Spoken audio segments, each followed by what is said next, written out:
with all the butterflies? They're everywhere. Might as well make a new skirt. A butterfly skirt. I'll show you what I'm making. Coming up.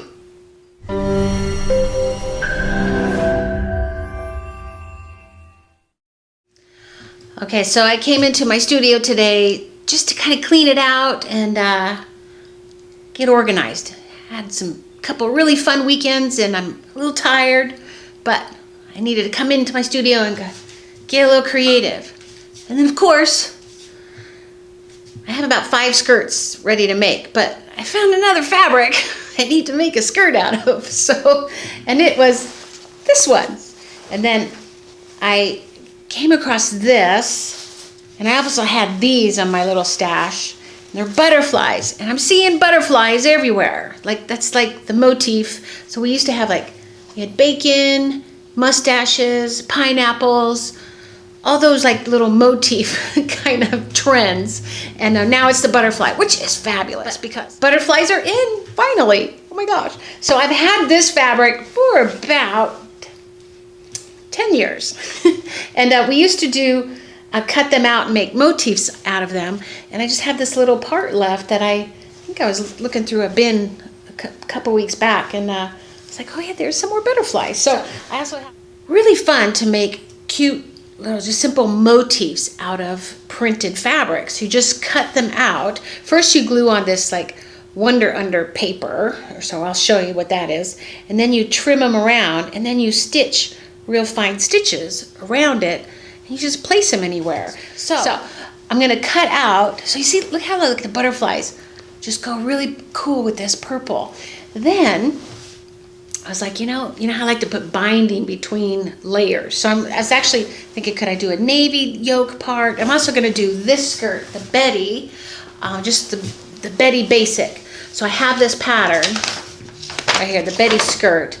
There's a Betty 1 and a Betty 2. So Betty 1 is just kind of flatter, so it's really good for motifs right here. So it's kind of, you can see it. My other one, it kind of moves in and out, and you can the motifs will get lost in there, so it's good for bigger motifs. So I was going to put like a yoke, like a contrast yoke on here, and I thought, no, I'm going to make the whole thing out of this fabric. I can't even remember where I bought this fabric, but I remember loving it and having to buy it. So it was only probably about a year ago. And then I'm going to cut out a bunch of these. So I think, yeah, okay. And then now look at this fabric here and what colors bounce out at you. The weird color here, which is actually a really complementary color of the purple. It's the orange and the purple, right? So this is like rust. So I was thinking, I have, well, especially this one right here. I have the most beautiful rust fabric at home. So I can't finish this skirt. I was like, I could do this skirt today, wear it tomorrow. Anyway, maybe not, but it's kind of late here. Anyway, but I have this fabric. This was a skirt I made for my friend Stacy for the Van Gogh exhibit. I have a whole video out on this, but we worked with panels. But I have this fabric that looks like, I don't know, rusty water. Rusty water, yes, that's pretty cool. So I was thinking, I have to get this fabric to go, just to buy a strip to put the yoke and the band. I'm talking about this part right here, like that. And then connect the two, like that. Just a little strip in there. And then these butterflies, get the real rusty ones. Actually, all of them have it in there. And just put butterflies all over the lower part of the skirt. And then like on one, like maybe up here. But then kind of, maybe like in a cluster. So not all over the skirt, but maybe just like this one side. So that's what I'm thinking.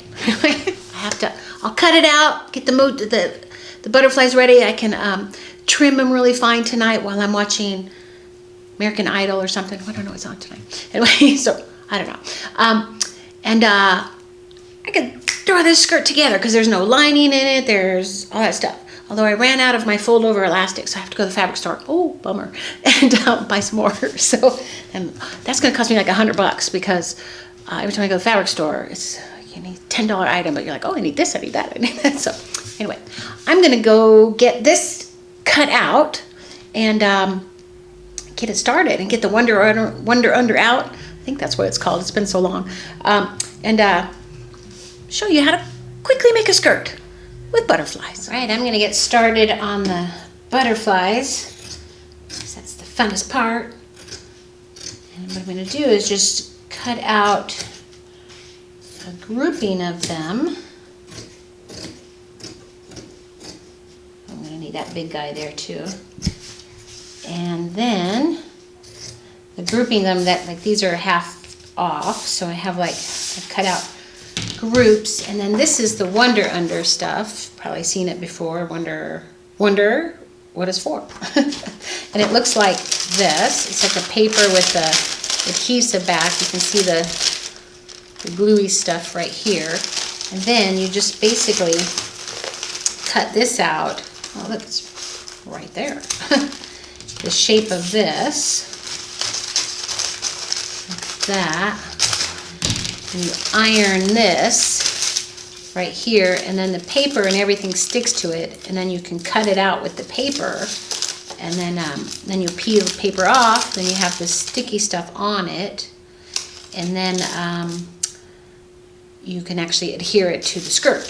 I'll show you how all that is done too. Okay, so I have the paper cut right here, and the best thing to do is put a press cloth underneath, because you can get some residue of this over, and then you ruin your ironing board and your iron. So I'm gonna get my Wonder Under the glue side down on the wrong side. Make sure it's right there. My iron shutting off. Then I'm gonna kind of just put a press cloth over that. Just wrap it up in there, and you just press it like that.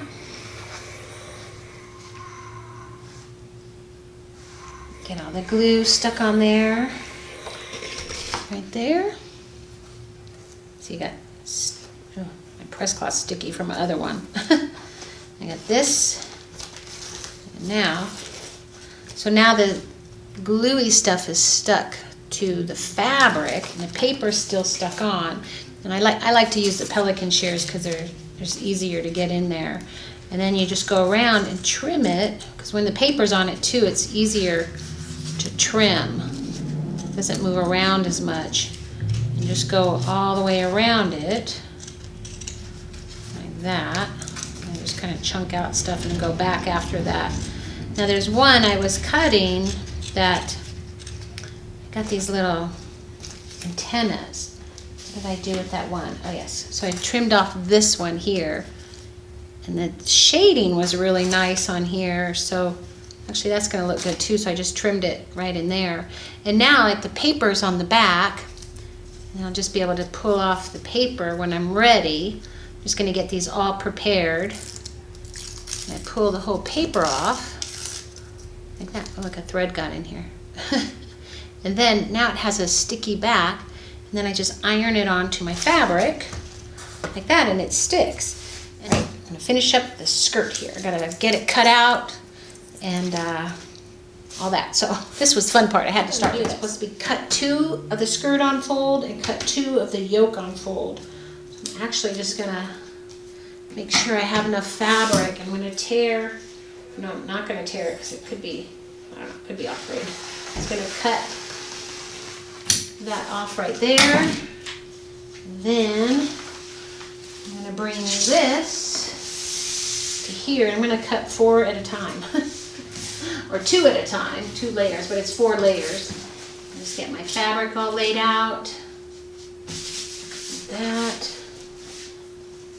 It does have some wrinkles in it, but this fabric is just really nicely woven where it's just flat and it's easy to work with. At least I hope. Might start running into problems. Get this exactly on the fold. Pattern back over here. Other pattern back over here. I'm going to pin. There we go. And it's cut.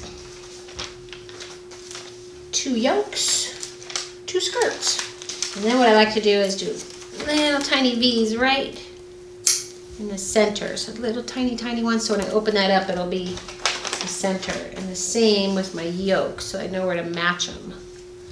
Like right there, tiny. And then up on the front part too will help me when I get the elastic there. I just do little V's like that, and then when I take them out, it's just like a little V, and that will help me find where the center is when I get that elastic on there. So now this skirt is cut and notched. All right, ready to get started. I got my pattern all pinned. Scraps go to make dog beds, and I have about a yard left over of this. Ooh, what to make? I don't know. Okay, so all I have to do here is take the two yolks.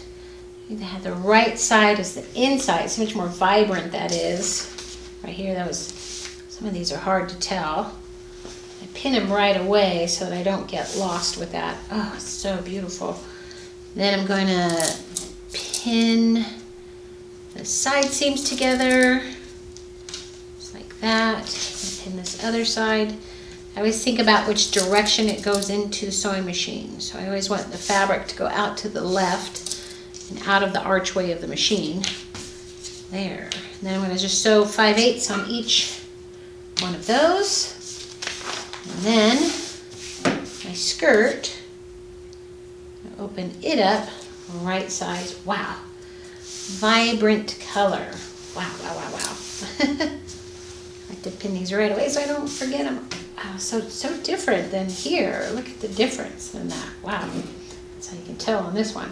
Okay, right sides together. I pin the side seams. I tell you, this skirt is so easy to make. The general construction is really simple. It gets a little more complicated when you put in bias bindings and you edge the hem and all that. But if you want a really quick skirt, this is it. So this is side here. Now I gotta prep the other side to pin it in the direction I'm gonna sew. And I always like to sew and get in the habit of sewing from the top down, the waist area down, because the machine, if it doesn't have a differential speed or pressure on the foot, the bottom layer will always move a little differently than the top layer, especially when you have this bias going on. Right, now I gotta do is go and sew these side seams, then have my side seams finished, pink the edges, pressed them open, get them ready to put onto the skirt. I have my skirt part all sewn together, just two seams, and didn't pink the edges here. And I'm not going to overlock it. I'm going to be dry cleaning this because it'll wrinkle up when I wash it, and then the colors might fade, and then I didn't pre-wash it. So, and I like it all just nice and pressed. What are you going to do? I don't know. I also couldn't wait to get the butterflies on there, so I used that one I cut out and put it on there. So I'm just going to do like a little flock of butterflies, like all in one side, the back and the front, and I think that'd be really pretty. I do know I need to trim them closer because the white is really showing. So on the next ones I'll trim it just to make sure I really get it trimmed closer. All right, now I have to go home and find that rusty water fabric and cut the biases. I'll do all that tomorrow and decide what I'm going to do with the hem. So I'll revisit this tomorrow. I have returned with my fabric, the liquid rust, whatever it is. It's so pretty, but a really great thing happened when I was looking for this fabric, because sitting right next to it was this fabric. This is an old silk dupioni that I've had, and it is lined with, the cross threads are the purple, and the link threads are, is that how that works? Yeah. You can always tell. Let me see. So we have the selvage going that way. Yes. Cross threads are the purple. Link threads are the rust. And it has that iridescent, oh, you can see it. Oh my gosh. Look to it, which is going to be perfect for, where'd that go? For this fabric. So, oh my gosh, look. I can't believe that. I must have had this for 15, 20 years. Oh my gosh, I don't even remember what I made out of it. So last night I got my butterflies all cut out right here, and I got the paper on it. So I just have to peel the paper off when I'm ready, and then be putting them on the skirt. And then I'm going to cut out some bias strips and get the yoke piece and skirt united. I've tested my bias strips. This was a 2-inch piece here, and if I sew it 5/8 here, it will only poke out about a little over 1/4. So I'm just going to add an 1/8 on each side, which would be 1/4 inch. So I'll do my strips 2 1/4 inches wide, and then I'll have it hanging out over the edge just about 1/2 inch. So I'm cutting 2-inch biases here. That's for the hem, because I'm going to edge the hem with this bias also. Just thought that'd be pretty, especially since I just have such a great match here. And then, so I think I have about 5 of those. I'll piece these all together, and then I have 2 bigger ones here. These are the 2 1/4 inch strips here. So I'll just cut these all out. So I just have to sew these together here. Yeah, they're all going to get twisted, which will be cool. And then you actually sew this here, and it becomes long strips. And these seams will hide really well with this fabric because this already has like the slugs of the thread right there. And just make strips of this, and this will be ready for the hem. So that'll be good. And then, but right now I need to get my pieces out for my yoke piece. So these are the 2 1/4 inch pieces, and ready to put it together. All right, have my biases all stitched together. This is for my hem one, and kind of went 2 layers of the skirt, the front and the back. Should have enough. Try to avoid as many seams as possible, but look how it really, this seam just molds right in there. Don't even see it. Actually, is that the seam? Wow. I thought that was a crease for a minute there. Look at that. Can't even see it. Wow. Love when that happens. Then I have my yoke one ready to go. It's a little bit fatter, and have all the seams done. And I think I only needed about 28 inches on that, because I think each one's at 24. That was for my size pattern. And then I have the fold right here ready. I've got it pressed up, because when I'm done with it, it's going to come around and just clamp over. I know quilters are really good with, sort of look like, just bloop, like that.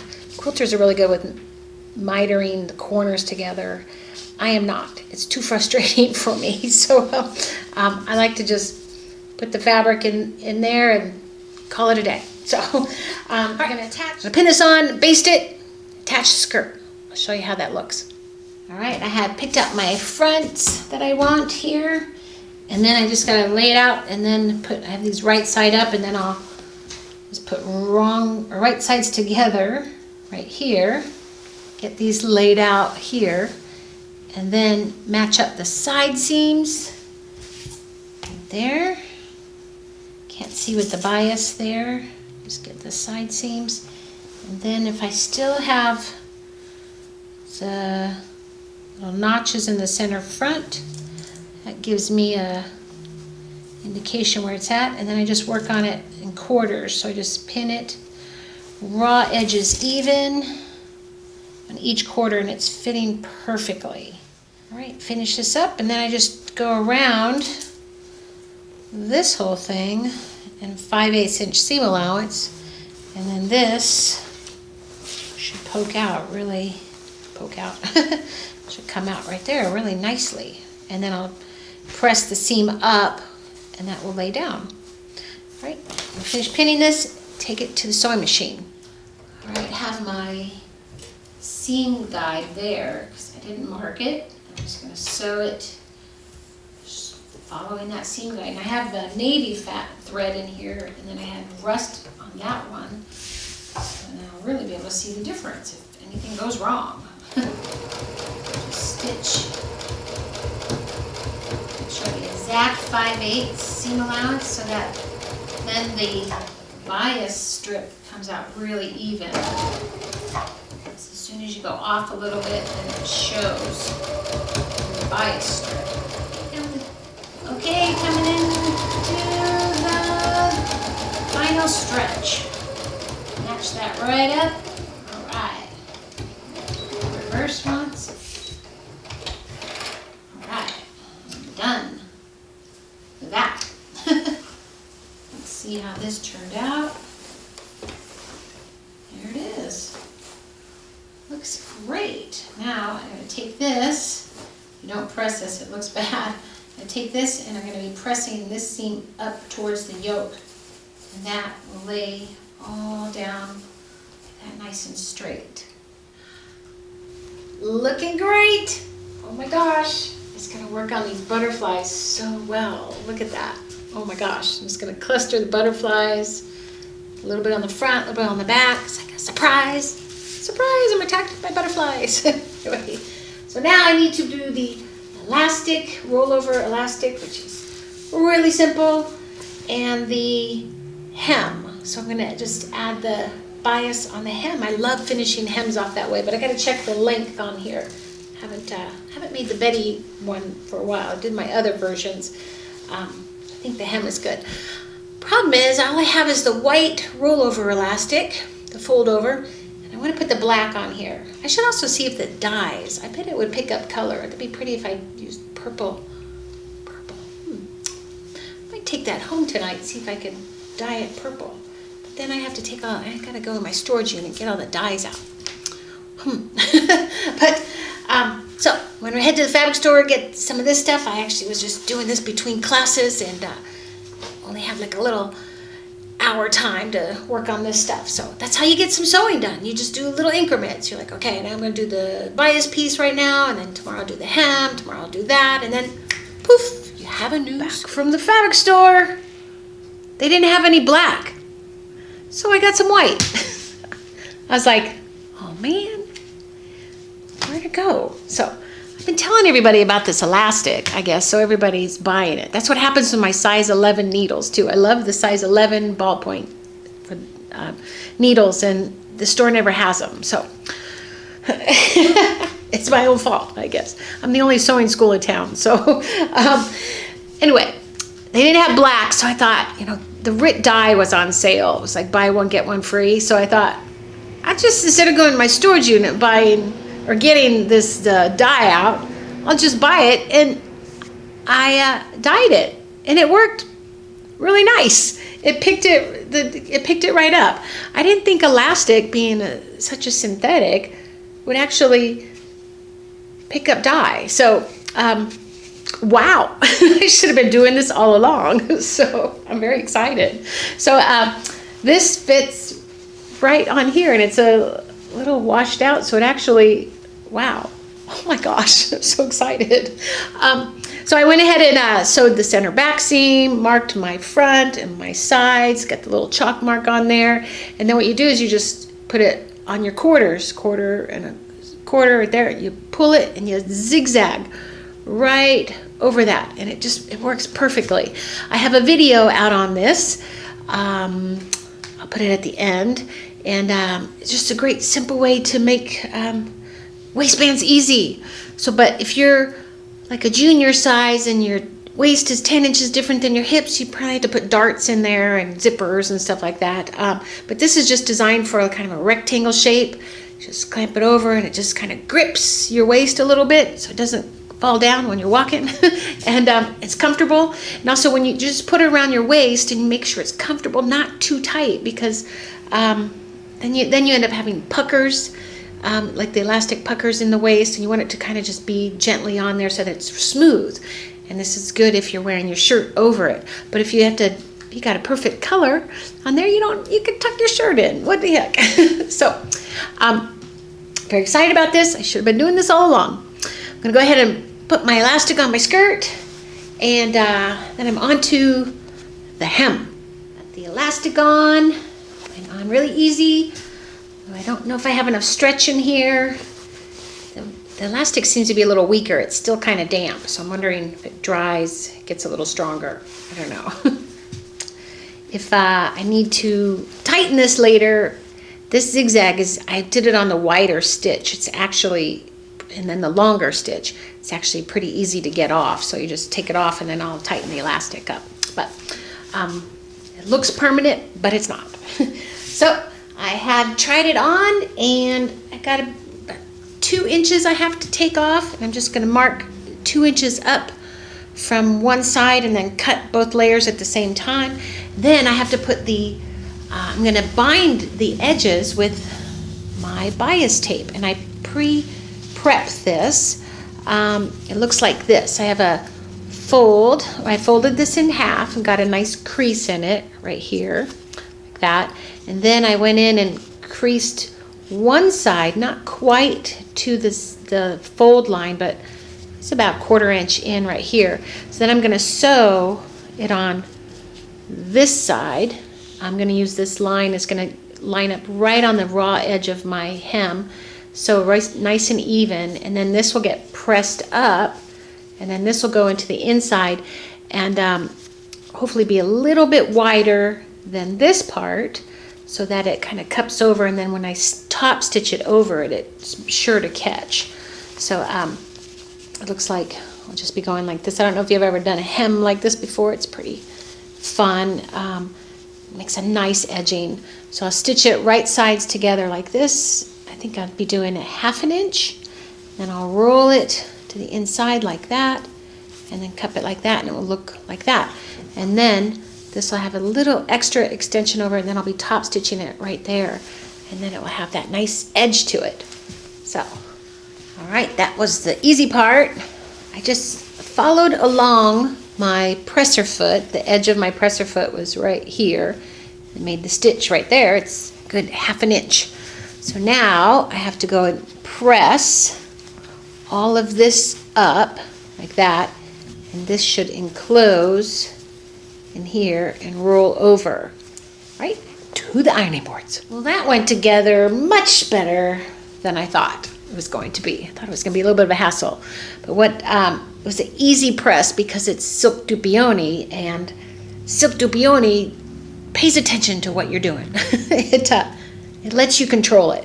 So that other slippery fabric, it's just like, no, doesn't want to do it. So look at this, turned out really good. Wow. So I got my nice little crease. I put some pins here. I had a pin somewhere here to show you it. There it is. So I'm going to stitch where that pin is, and then it's the underneath is going to hit right there where that pin is right there. So I got to make sure I have the right color bobbin on it. And then what color bobbin to use, or what color top to use with this. I think I'm going to use the bronze, and then actually stitch it right on top of the bronze right there, because you could actually stitch in the ditch, but if you go off a little bit there in the navy, you can see it. So I'm just gonna, yeah, that'll be fun. But got it right. That little extra over right there really helps it secure, because you don't want to stitch all that and then you like miss it, you know, and you have it halfway up like this. So but wow, yeah, silk dupioni is the way to go with this bias. So and then I'm gonna go and stitch this, and I can put my butterflies on. Skirt is done. The construction part, that turned out really nice. I got it right on the line. That always is so satisfying when you stitch it really straight. I haven't even looked underneath here. I think it's good. Ah. See, I sew really well, but sometimes I even go crooked. And that's my number one, that's the question I get from my students all the time is, how do I sew straight? And the trick is, I actually did a video on this. I'll put it up here in the cards. The trick is to get your eye focused on one little part and just focus right there, and then your hands and, I don't know, have a muscle memory, just makes it go that way. So I think that's a trick. But it's sort of like yoga when you're doing the tree pose. You focus on one little, like a tree, focus on a tree over there, and then you balance. So same with even cutting straight. You focus ahead of time, and you take your shears and you go towards that focus and you cut straight. Try it. Anyway, I'm going to go ahead and put my butterflies on, and then I'm going to wear it. All right, I'm placing my butterflies on here and pinning them on. Got to get the paper off of them before I pin them. And I think I better go try this on and check for the placement first. I wouldn't want to like iron them on and then not like the placement, because I might want them spread out more. I don't know. So I'm going to go and do that, then iron them on. Okay, got my placement on there. Yep, I did get a little picky. Started moving all the butterflies all around. Start going, oh, maybe not that one. Should I take the pins off both of these? This stuff adheres really well, especially to the batik too. So, all right, iron these on. Got it finished. Voila! Beautiful butterfly skirt. This turned out so cute. And just to think, I just found this fabric in my stash. Bought it a couple years ago. And didn't know what to make with it. I just loved the tie-dye print, the pink and the purple and the blue. And then, look at this. Butterflies are in trend right now. There's the purple in it and the rust. Wow, this turned out so cool. I can't believe it. So now I have a new skirt to wear tomorrow. And another skirt to go into my unique boutique. And voila, very fun to wear. That one's going to be great for the summer. Cotton. Oh my gosh. Anyway, so if you want to learn more about skirts, check me out on Patreon. I'm on patreon.com/threadbosses, and we have we're creating our unique boutiques. Me and the ThreadBosses. I always put all the new creative ideas in videos there and guide my ThreadBosses along to using their creativity. So join me there. And if you like this video, give me a thumbs up. If you're going to make one, let me know. Pretty simple. This pattern is on my website, futurefashiondesigners.com. I'll put a link here, and you can get the pattern. It's the Betty pattern. It's very simple. A yoke and a skirt. I think it takes 1/3 of a yard, and a yard for the skirt. If you have some scraps laying around, you got a new skirt. Anyway, I'll see you next video.